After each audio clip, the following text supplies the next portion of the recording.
Tilea's Troubles, Part 23. Is it done? Prologue to a battle report. Late autumn, 2401, near the city of Trantio, in central Tilea. It was perhaps true that most other Tilean rulers would, by now, have been raging about the state of affairs, shouting their frustration at their courtiers, complaining at the dishonesty, laziness, and cowardice of mercenaries. Not Prince Girenzo of Trantio, however. His demeanour rarely seemed to change, and it was only the fact that he had inquired 4 times that day for news that revealed the matter was weighing upon his mind. The mercenaries of the Compagnia del Sole had had all the time they needed to strike at Pavona, time enough even to have returned laden with loot. Yet they were still out there, slinking around the realm of Pavona like a scavenging fox, looking for a cunning opportunity to strike without risk of harm to itself.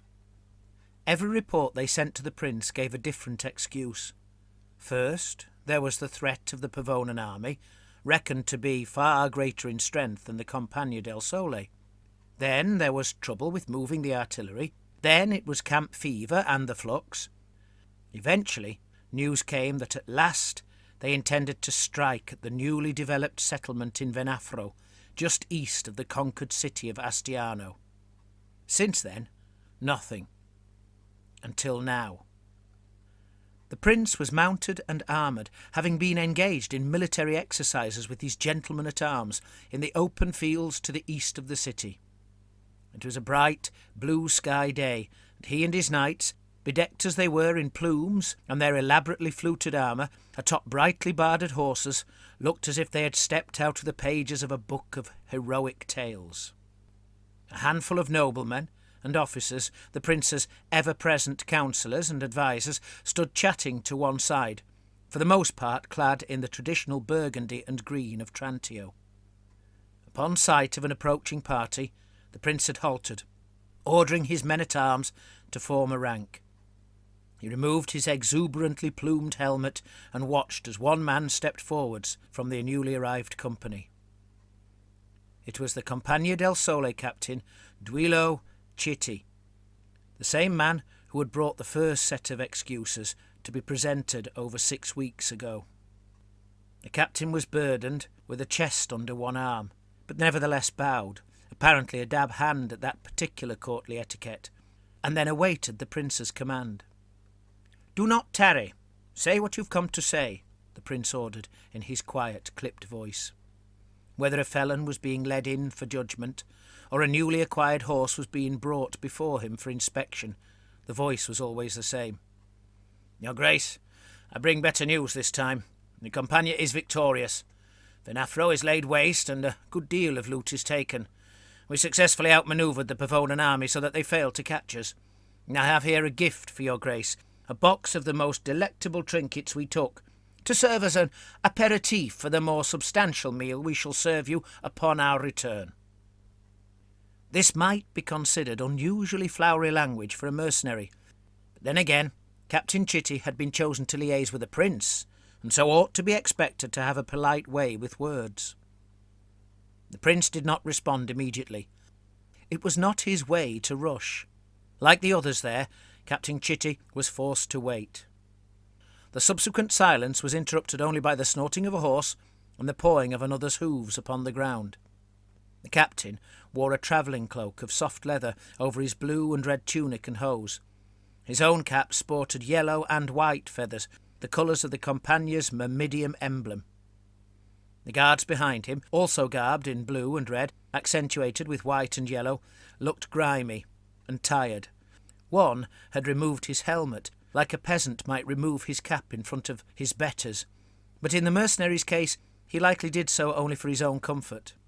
Indeed, it would normally be considered inappropriate for soldiers to doff their headgear in the presence of officers, or to adopt such a lazy posture. Veteran mercenaries, however, went by different rules. "How far behind you are they?" asked the prince. Captain Chitti looked a little confused, as if he did not at first understand the question. "Your Grace, The Compagnia is not yet returning. We have laid siege to Astiano, that we might cause further harm to Pavona." Prince Girenzo's own captain, Sergino Saltaramenda, laughed. "Oh, so now, all of a sudden, the Compagnia has found courage." Captain Chitty directed his answer to the prince. We seek only to satisfy the terms of our contract, your grace, and to obey our orders." One of the attending courtiers coughed strangely, apparently stifling a laugh. This turned a few heads, but not Prince Girenzo's.